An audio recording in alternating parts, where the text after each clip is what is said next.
வணக்கம் மக்களே. இந்த வீடியோவில் நம்ம என்ன செய்தி பார்க்க போகிறோம்னா, விசாரணையில் அடுத்தடுத்து வெளியான அதிர்ச்சி, மனைவியை கணவனை கொன்ற அம்பலம், வெளியான செய்தி. வாங்க என்ன தகவல் என்ன செய்தின்னு இந்த வீடியோவில் விரிவாக பார்க்கலாம். அதுக்கு முன்னாடி முதன்முறையாக நம்ம சேனலை ஃபஸ்ட் டைம் பார்க்குறீங்கன்னா சப்ஸ்கிரைப் பண்ணாதவங்களாம் சப்ஸ்கிரைப் பண்ணிக்கோங்க. பெல் பட்டன் சிம்பல் அமைக்கி நம்ம சேனலோட நோட்டிஃபிகேஷனை எனபிள் பண்ணிக்கோங்க.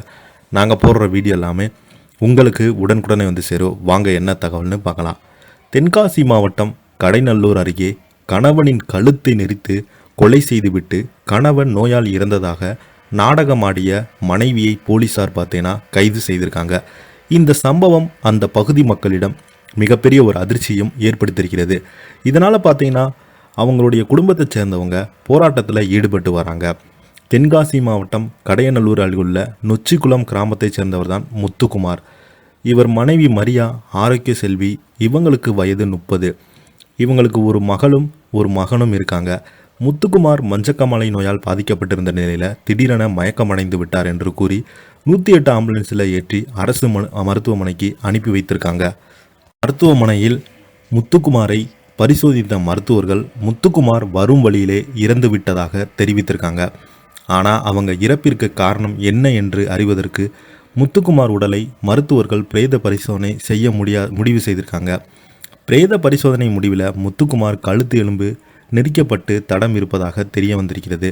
இந்த நிலையில் பிரேத பரிசோதனையில் முடிவில் அவங்க மஞ்சள் காமலையால் இறக்கவில்லை, அவங்க கொலை செய்யப்பட்டுள்ளார் என்பது உறுதியானது. இதனிடையே நொச்சிக்குளம் கிராம நிர்வாக அலுவலரை நேரில் சந்தித்த மரியா ஆரோக்கிய செல்வி தனது கணவர் மஞ்சள் காமலையால் இறக்கவில்லை என்றும் தான் கொலை செய்ததாகவும் தெரிவித்திருக்காங்க. இது தொடர்பாக சேர்த்தமரம் போலீசாருக்கு தகவல் தெரிய வர மரியா ஆரோக்கிய செல்வியை போலீசார் பிடித்து விசாரணை நடத்தியிருக்காங்க. அப்போது அவங்க கூறும்போது, எனது கணவர் வேலைக்கு செல்லாமல் தினமும் குடித்து விட்டு வந்து எனது குழந்தைகளும் தொந்தரவு கொடுத்ததோடு அடித்து துன்புறுத்தி வந்திருக்காங்க. இதனால் அவரது கொடுமையை தாங்க முடியாமல் எனது கணவர் தூங்கி கொண்டிருந்த போது கழுத்தை நெரித்திருக்காங்க. அதில் அவங்க மயங்கி விட்டாங்க. அதன் பின்பு அக்கம் பக்கத்தில் உள்ளவரிடம் மஞ்சள் காமலையால் எனது கணவர் மயங்கி விட்டாங்க என கூறி நம்ப வைத்து அரசு மருத்துவமனைக்கு அனுப்பி வைத்து வாக்குமூலம் அளித்திருக்காங்க. இதனைத் தொடர்ந்து மரியா ஆரோக்கிய செல்வியை சேர்ந்த மரம் இன்ஸ்பெக்டர் ஆடிவேல் கைது செய்து சிறையில் அடைத்திருக்காங்க.